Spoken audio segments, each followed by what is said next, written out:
हाँ जी दोस्तों, क्या हाल है? जय श्री कृष्ण। और कैसे हो? आपको पता ही है, हम प्रीवियस ईयर कर रहे हैं क्वेश्चन दिल्ली पुलिस और क्या नाम है रेलवे ग्रुप डी के लिए। तो उसी की शुरुआत कर रहे हैं अपन, अगला पेपर। और उम्मीद है आप सबको समझ में आ रहा होगा और आप भी ऐसे मेहनत करते रहिए। और ये क्वेश्चन आप प्रैक्टिस किया करो घर, मतलब यहाँ से होने के बाद 15-20 मिनट लगती हैं, काफ़ी हेल्प मिलती है। यहाँ से करने के बाद आप घर पे करते हो तो काफ़ी इम्प्रूवमेंट। बाकी के हम आपके कंसेप्ट को क्लियर कराते हुए चल रहे हैं और जो भी प्रयास बेहतर होगा वो करने की कोशिश करेंगे। तो इसी क्रम में चलते हुए आगे देखते हैं आगे का क्वेश्चन। प्रीवियस ईयर है ये सब।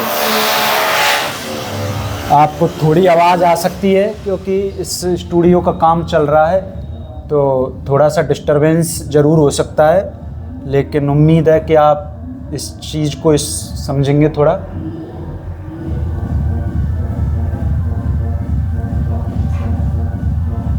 तो ये पहला क्वेश्चन है और ये स्टूडियो की आवाज़ आती है तो थोड़ा हो सकता है कि आपको डिस्टरबेंस हो, लेकिन 1-2 दिन की बात है, फिर ये स्टूडियो सही हो जाएगा। स्टूडियो पर का काम चल रहा है, फिर सारी चीज़ें नॉर्मल हो जाएंगी। तो आप पहले क्वेश्चन को थोड़ा सा 20-25 मिनट पढ़ो और कोशिश करो क्या अप्रोच आपकी रहेगी, क्योंकि आप जो अप्रोच सोचोगे समझोगे तभी हेल्प मिलती है क्वेश्चन करने में, कि आप क्या अप्रोच लगाते हो, फिर एग्ज़ाम में क्या अप्लाई करना होता है वो चीज़ें। तो एक बार आप 20-25 सेकंड क्वेश्चन को देखिए।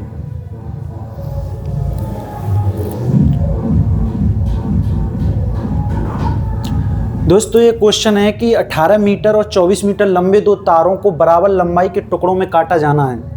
प्रत्येक टुकड़े की अधिकतम लंबाई। क्वेश्चन की भाषा पर ध्यान देने की कोशिश किया करो कि क्वेश्चन क्या कह रहा है, अधिकतम लंबाई का। यानी कि आप देखो ये 18 मीटर है और ये 24 मीटर है। आप एक सबसे पहले तो इसको अधिकतम लंबाई ज्ञात कीजिए। तो आप इसको ऑप्शन से भी कर सकते हो। ऑप्शन से मैंने मान ली प्रत्येक टुकड़े की अधिकतम लंबाई, आपने मान ली कि प्रत्येक टुकड़े की अधिकतम लंबाई 6 है। सबसे छोटा मान लिया, अधिकतम लंबाई है। जैसे सबसे पहले अधिकतम लंबाई की अगर बात कर रहा है तो आप सबसे बड़ा मान लीजिए। सबसे बड़ा जैसे मैंने माना कि 18 है, सबसे बड़ा जैसे मैंने माना कि 18 ऑप्शन से करने की कोशिश कर रहे हैं। तो 18 से 18 यानी कि ये तो एक टुकड़ा बन जाएगा इसका, तो लेकिन इसका नहीं बन पाएगा। 18 का 24 में भाग प्रॉपर नहीं जा पाएगा, तो एक पूरा टुकड़ा नहीं बन पाएगा। तो 18 तो अपना हो नहीं सकता, अपना 12 भी नहीं हो सकता। 12 से ये तो 2 बार 2 टुकड़े बन जाएंगे इसके, तो लेकिन इसका 12 का पूरा प्रॉपर भाग नहीं जाएगा, प्रॉपर टुकड़ा नहीं बन पाएगा, तो 12 भी आंसर नहीं हो सकता। अब आप 8 को देखो, 8 से 3 टुकड़े बन जाएंगे, लेकिन 3 से 3 टुकड़े इसके तो बन जाएंगे, लेकिन इसको 8 दूनी 16 यानी कि 2 टुकड़े बनने के बाद भी कुछ बचेगा। तो प्रॉपर अधिकतम लंबाई के बराबर टुकड़ों में काटना है, यानी कि बराबर टुकड़े लेने हैं आपको, जिससे ये पूरे इनके एक अलग भाग बन जाए, जिससे पूरा प्रॉपर बराबर टुकड़ों में बन जाए। तो ये 8 में 6 से अगर मैं इसको काटूंगा तो इसके तो 3 टुकड़े बन जाएंगे और इसके 4 टुकड़े बन जाएंगे, यानी कि टोटल 7 टुकड़े बन जाएंगे। यानी कि देखें तो इसके 3 टुकड़े, इसके 4 टुकड़े बराबर लंबाई के हो जाएंगे। तो ऑप्शन से करना है तो ऐसे ऑप्शन से कर सकते हैं अपन इसको। ऑप्शन से पहले ट्राई ऑप्शन से करना है, और फिर अगर इसको देखें, अगर आप बेसिक से देखें थोड़ा, तो एक बार देखो 18 मीटर और 24 मीटर 2 लंबाई के टुकड़े हैं। आपसे ये कह रहा है कि अधिकतम लंबाई, यानी कि ऐसा अधिकतम से अधिकतम इसका फैक्टर होना चाहिए जो इन दोनों को डिवाइड करे। अधिकतम से अधिकतम हाईएस्ट कॉमन फैक्टर, जिसे एचसीएफ भी बोल देते हैं। यानी कि इनडायरेक्टली ये कह रहा है कि इसका एचसीएफ निकालो इन दोनों का। जब आप एचसीएफ निकालते हो तो एचसीएफ निकालने के बहुत सारे तरीके होते हैं, लेकिन सबसे हाईएस्ट कॉमन फैक्टर का अधिकतम ओवेनिस्ट इसका फैक्टर होना चाहिए। आप अधिकतम ओवेनिस्ट फैक्टर इसका 6 ही ले सकते हो। 6 18, 6 चौका 24, ऐसे अधिकतम इसके एचसीएफ हाईएस्ट कॉमन फैक्टर ले सकते हो। सबसे पहले मैं आपको एचसीएफ की एक बात बता देता हूँ कि एचसीएफ होता है हाईएस्ट कॉमन फैक्टर। एचसीएफ निकालने के बहुत सारे तरीके होते हैं, लेकिन मैं आपको सबसे अच्छा तरीका बताता हूँ कि जैसे 2, इसका एक तो 2 वो होगा क्या फैक्टर 2, और इसको 18 बना कर चलते चलो तो 2 9 इसका फैक्टर होगा, 18 बन जाएगा। 3 और 6 इसका फैक्टर होगा, ये भी 18 बन जाएगा, और 3 और 6 इसका फैक्टर होगा, ये भी 18 बन जाएगा, और फिर 4 नहीं हो सकता, 5 नहीं हो सकता, वही 6 3 फिर दोबारा से रिपीट हो जाएंगे। तो यानी कि देखा तो मैं इनके 2 3 6 और 9 इसके फैक्टर हैं। ऐसी 24 को आप करोगे तो 24 का 2 और 12, 12 दूनी 24, 3 और 8, 8 या 24 और 6 और 4 ये 24। फिर अब इन दोनों में देखो आप सबसे कॉमन कौन सा आ रहा है, सिर्फ 6 आ रहा है। तो आप इसे ऐसे भी निकाल सकते हो, हाईएस्ट कॉमन फैक्टर इनका यहाँ तक देखो 18 तक, यानी कि इनके हम फैक्टर किए तो 18 और 24 के, तो 6 कॉमन आ रहा है। तो यानी कि 6 इसका एचसीएफ है और 6 ही इसकी लंबाई है। इसका मतलब इनडायरेक्टली इसने अधिकतम एचसीएफ पूछा है, तो अधिकतम लंबाई पूछा, हाईएस्ट कॉमन फैक्टर पूछा है, इनडायरेक्टली एचसीएफ पूछा है। तो इन दोनों का एचसीएफ निकाल लो। एचसीएफ निकालने के बहुत सारे तरीके हैं जो हम धीरे धीरे हर क्वेश्चन में, हर पेपर में एक आध आएगा तो नए नए तरीके अप्लाई करते रहेंगे। ये सबसे बेस्ट तरीका है, ये यही है। और अगला क्वेश्चन है, आप अगले क्वेश्चन पे थोड़ा सा पढ़ोगे से अगला क्वेश्चन, फिर अपन करेंगे इसको। अगला क्वेश्चन पढ़िए आप। अगला क्वेश्चन है इसका, ये आप इसे पढ़िए और फिर इस अगले क्वेश्चन को अपन करेंगे।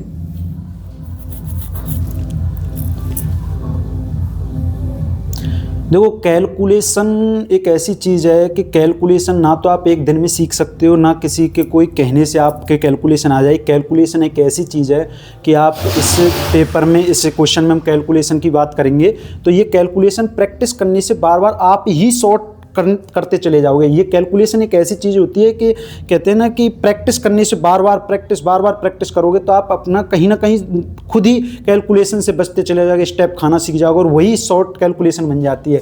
इसका ऐसे कोई कैलकुलेशन नहीं होती कि भाई ये कर दो वो कर दो, वो आप कर तो लोगे लेकिन एग्जाम में अप्लाई नहीं कर पाओगे, क्योंकि एग्जाम में आप वहाँ 1-1.5 घंटे का ऐसा प्रेशर होता है कि आप फालतू की चीज़ें नहीं, आपको जो दिख रहा है वही आप करते चले जाते हो, लेकिन वही आपको इतना प्रैक्टिस कर लेनी है कि वही आप तेज़ी से करते चले जाओ।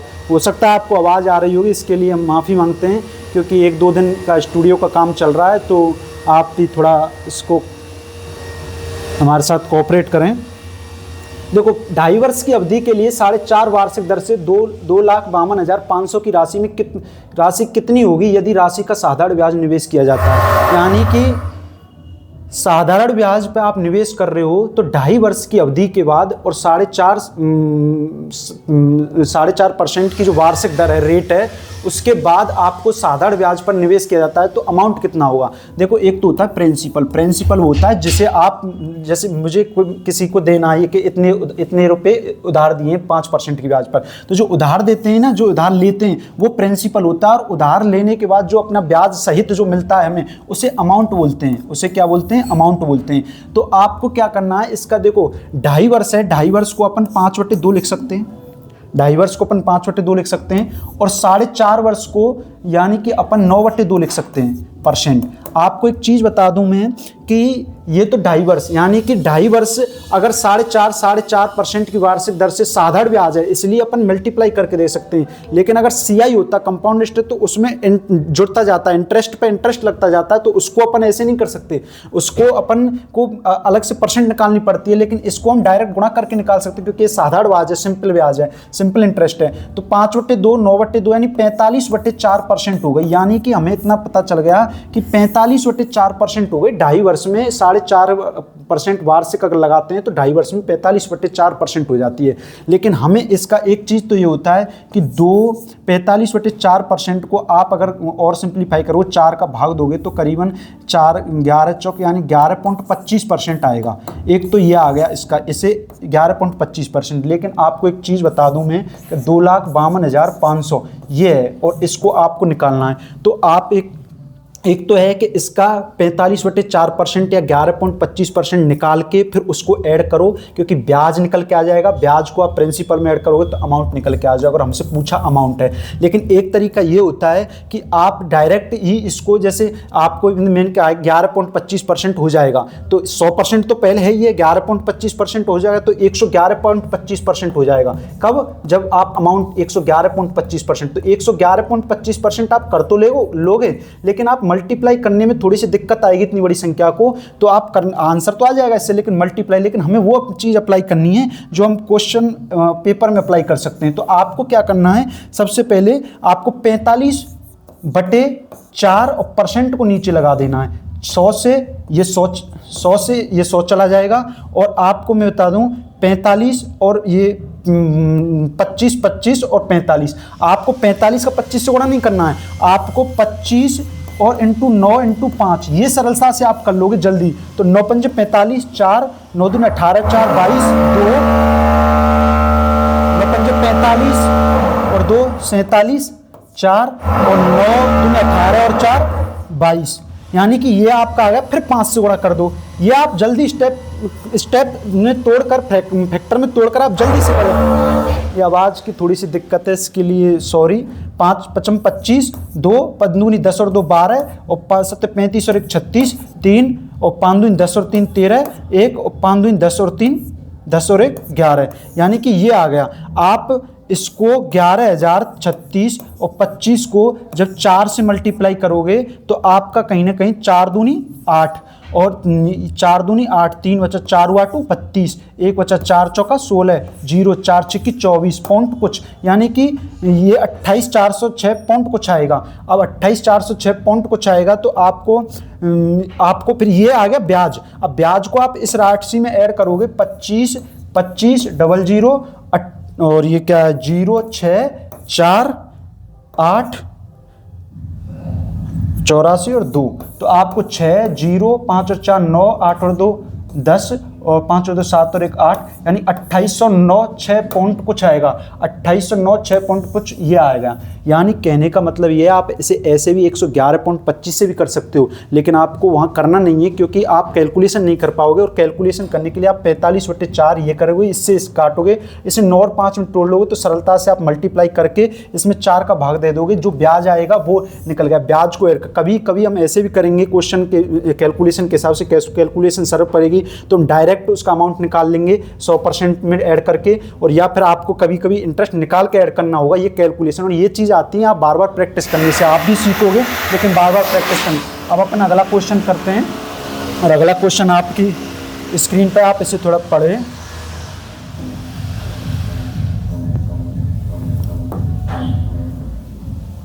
अगला क्वेश्चन आपकी स्क्रीन पर है, इसे आप थोड़ा पढ़ें। एक त्रिभुज की अंतः त्रिज्या 7 सेंटीमीटर, इसका क्षेत्रफल 343 सेंटीमीटर स्क्वायर है। त्रिभुज का परिमाप क्या है?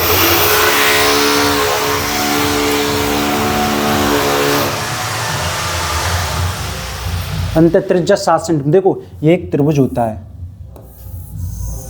त्रिभुज होता है जिसकी 3 भुजाएं होती हैं, और एक त्रिभुज की अंतः त्रिज्या तो होती है। इन तीनों भुजाओं को स्पर्श करते हुए अंदर एक वृत्त बनता है। इस तीनों भुजाओं को स्पर्श करते हुए अंदर एक वृत्त बनता है। इस वृत्त की जो त्रिज्या होती है वो उसे अंतः त्रिज्या कहते हैं। उसे क्या कहते हैं? अंतः त्रिज्या। एक होता है बाह्य त्रिज्या। बाह्य त्रिज्या क्या होती है? इन वर्टेक्स, इन शीर्षों को मिलाकर जो वृत्त बनता है, उन वृत्त की जो त्रिज्या होती है वो होती है इसकी बाह्य त्रिज्या। और ध्यान रखना, त्रिभुज के बाह्य त्रिज्या और अंतः त्रिज्या का फॉर्मूला होता है R/Δ/S। S होता है अर्ध परिमाप, S तो होता है अर्ध परिमाप, और ये डेल को त्रिभुज का क्षेत्रफल होता है, त्रिभुज का क्षेत्रफल होता है। ध्यान रखना, R स्मॉल r अंतः त्रिज्या होती है, और कैपिटल R ये आपको निकालने के ये निकलता है। ये इसके बाद जब प्रूफ है इसका, तो आप प्रूफ नहीं कराएंगे क्योंकि प्रूफ बहुत लंबा हो जाता है, तो उसको हम कभी बाद में पूरे डिटेल सेक्शन में कराएंगे। बाकी के देखो त्रिभुज का क्षेत्रफल है, और ऐसे ही R बराबर ABC/4 ABC/4 ये होता है इसकी बाह्य त्रिज्या ज्ञात करना है। ABC क्या होता है? ABC इसकी भुजाएं होती हैं, ABC इसकी भुजाएं होती हैं। डेल इस त्रिभुज का क्षेत्रफल होता है, और ये कैपिटल R इन बाह्य त्रिज्या, स्मॉल त्रिज्या। लेकिन हमें कह रहा है अंतः त्रिज्या। अंतः त्रिज्या 7 दे रखी है, त्रिभुज का क्षेत्रफल 343 दे रखा है, और हमसे पूछा त्रिभुज का ये अर्ध परिमाप होता है। ये क्या होता है? अर्ध परिमाप। जब आप इसे इधर लाओगे, इसे इधर लाओगे, और 7 से इसे काटोगे तो 49 कटता है, तो यानी स्मॉल s बराबर 49 होगा। ये अर्ध परिमाप 49 हो गया। तो पूर्ण परिमाप क्या होता है? इसका दोगुना होता है। दोगुना कितना होता है? 98। तो इसका आंसर 98 आ जाएगा। समझ में, उम्मीद है आप समझ में आ रहा होगा, और कोशिश करें समझने की। ये अगला क्वेश्चन है, इसको पढ़िए आप, अपनी स्क्रीन पे है, और फिर इसे हम समझाएंगे।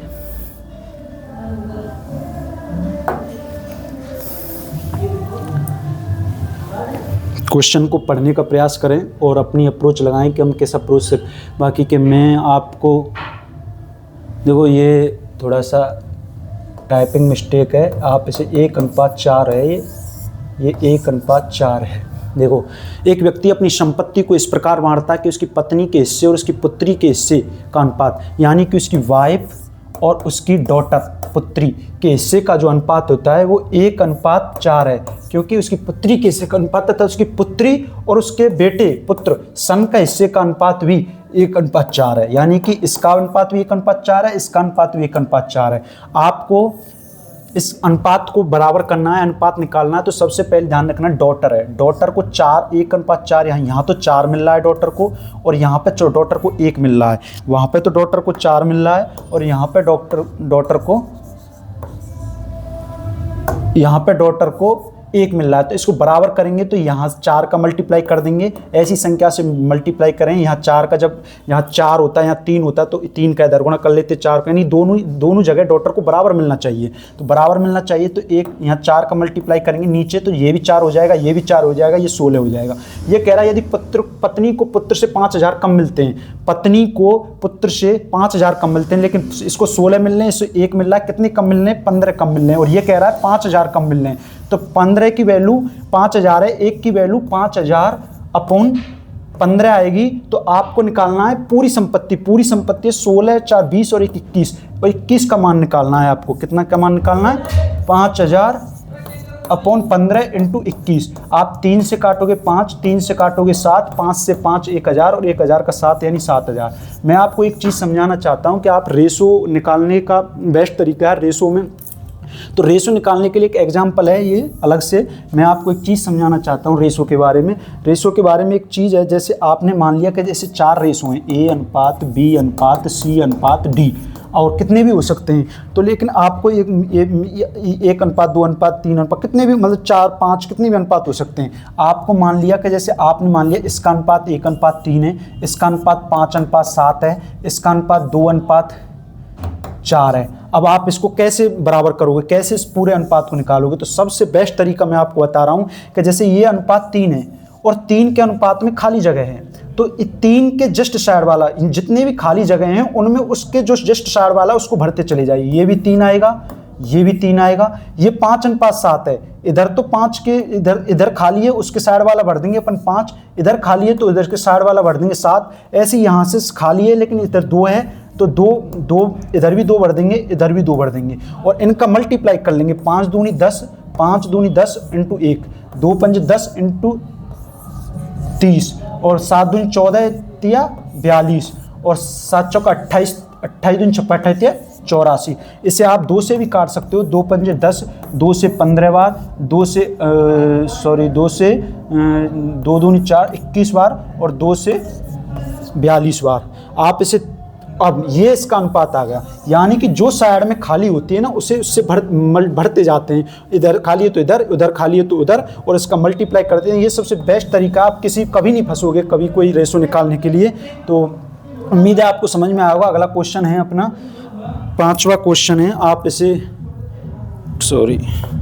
इसे ट्राई करो। अब आज के लिए मैं आपसे माफ़ी मांगता हूँ, क्योंकि शायद बगल में शादी भी है और स्टूडियो का भी काम चल रहा है, लेकिन 1-2 दिन में ये सारी चीज़ें बहुत बेहतर हो जाएंगी उम्मीद है, और आप कोऑपरेट करेंगे।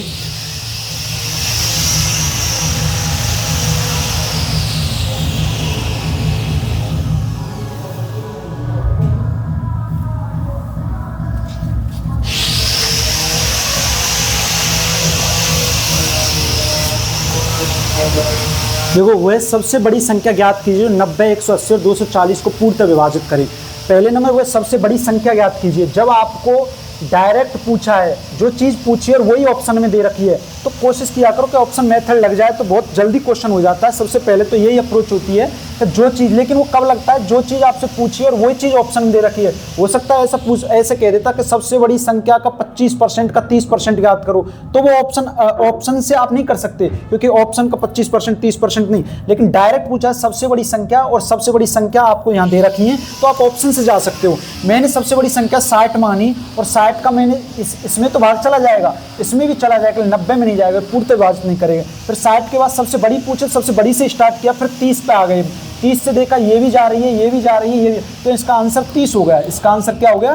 30 हो गया। लेकिन ऐसे क्वेश्चन, ये तो चलो ये आ गया, लेकिन आपको अगर ये से नहीं आए, ऑप्शन डायरेक्ट नहीं आए, तो आपको कैसे करना है? तो उसके लिए भी मैं आपको एक तरीका बता देता हूँ कि ये 90 और ये 180 और ये 240, काफ़ी तरीके होते हैं इसके करने के, लेकिन मैं आपको 2 तरीके बता देता हूं। देखो 90 और 180, पहले इनको इंक्रीजिंग ऑर्डर या डिक्रीजिंग ऑर्डर में जमा लीजिए, इंक्रीजिंग ऑर्डर या डिक्रीजिंग ऑर्डर में जमा लीजिए, और जमाने के बाद जैसे इसका जो अंतर होगा, इसका जो गैप होगा वो 90 होगा, इसका जो गैप होगा वो 60 होगा, और इन दोनों का गैप होगा जो 30 होगा।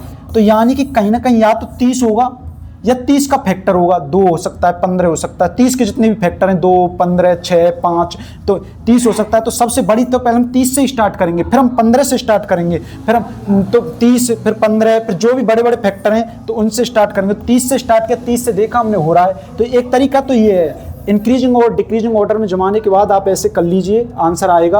ये ऑप्शन मेथड हो जाता है, ये दूसरा तरीका हो जाता है। और एक तीसरा तरीका भी होता है इसका फैक्टर से, कभी इससे भी अगर ना बने, वैसे तो बन जाता है, अगर इससे भी ना बने तो आप जैसे 90 है, 90 को आपने किया 2 × 45 कर सकते हैं, इसके फैक्टर बना रहे हैं हम, 2 × 45, 2 × 9 × 5 भी लिख सकते हैं इसे लिखने के बाद आप 9 को 3 का स्क्वायर लिख सकते हैं और 5 को 5 लिख सकते हैं। लेकिन आप दूसरा है 180 को 2 × 90 लिख सकते हैं, और 90 को वही 2 × 45 × 2 लिख सकते हैं, और फिर 2 × 9 × 5 × 2, यानी कि तो इसका कितना आ गया? 2 की पावर तो 2 आ गया, 1 2 ये रहा, 1 2 ये रहा, 3 की 9 है तो 3 की पावर स्क्वायर आ गया, और ये आ गया 5, ये क्या आ गया? 5। तो यानी कि एक ये आ गया, और एक 240 है, 240 को आप फैक्टर में डिवाइड करोगे तो 8 × 24 कर लो, 8 का भाग दे लो तो 8 × 24, ये हो गया।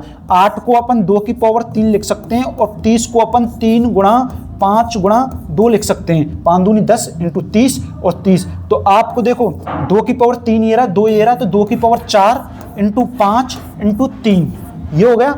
तो आपको ये फैक्टर निकल जाएंगे आपके पास। तो फैक्टर में सबसे कॉमन वाले लेने, आप कह सकते हो कि 3 स्क्वायर 2 यहाँ भी है, 3 स्क्वायर 2 यहाँ भी है, लेकिन यहाँ 3 ही है, तो फैक्ट कॉमन तो नहीं आएगा क्योंकि यहाँ पे स्क्वायर वाले, तो 3 कॉमन जब सब में है, 3 यहाँ भी है, 3 इसमें भी है, 3 इसमें भी है, तो 3 ले लिया आपने।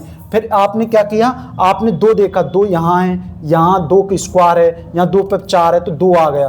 फिर आपने देखा यहाँ 5 देखा, यहाँ 5 है, यहाँ 5 है, यहाँ 5 है तो 5, यानी कि 3 दूनी 6 पंजे 30 आंसर आ गया। यानी कि आपको अगर ये लेना है, ये सबसे बड़ी संख्या, इसे हाईएस्ट कॉमन फैक्टर, सॉरी, इसे सबसे बड़ी संख्या, इसे आप में, इसमें आपको मिनिमम लेना है, मिनिमम पावर वाले लेने हैं, इसे एचसीएफ भी बोलते हैं, मिनिमम पावर वाले लेने हैं एचसीएफ। और एलसीएम अगर निकाले तो एचसीएफ में एलसीएम में हाईएस्ट पावर वाले लेते हैं, ये मिनिमम पावर वाले। तो आपको इस तरीके से निकालना है, अगर भाग देना है, सबसे बड़ी संख्या ज्ञात की जो इनको पूर्णतः विभाजित करे, यानी कि इसका फैक्टर ज्ञात करना, हाईएस्ट कॉमन फैक्टर ज्ञात करना, एचसीएफ ज्ञात करना। कहने का मतलब यह है कि एचसीएफ के लिए मिनिमम पावर वाले लेते हैं, इसकी मिनिमम पावर 2 है, इसकी मिनिमम और कॉमन वाले, और क्या नाम है, मिनिमम पावर कॉमन जो पावर है वो लेनी है, और एलसीएफ के लिए हाईएस्ट लेनी है। उम्मीद है आप सबको समझ में आ गया हो। अगला क्वेश्चन हम देखते हैं, अगला क्वेश्चन ये रहा, और आप अगले क्वेश्चन पे देखो, पढ़ो थोड़ा क्या कह रहा है ये, फिर मैं आपको इसके बारे में समझाऊंगा थोड़ा।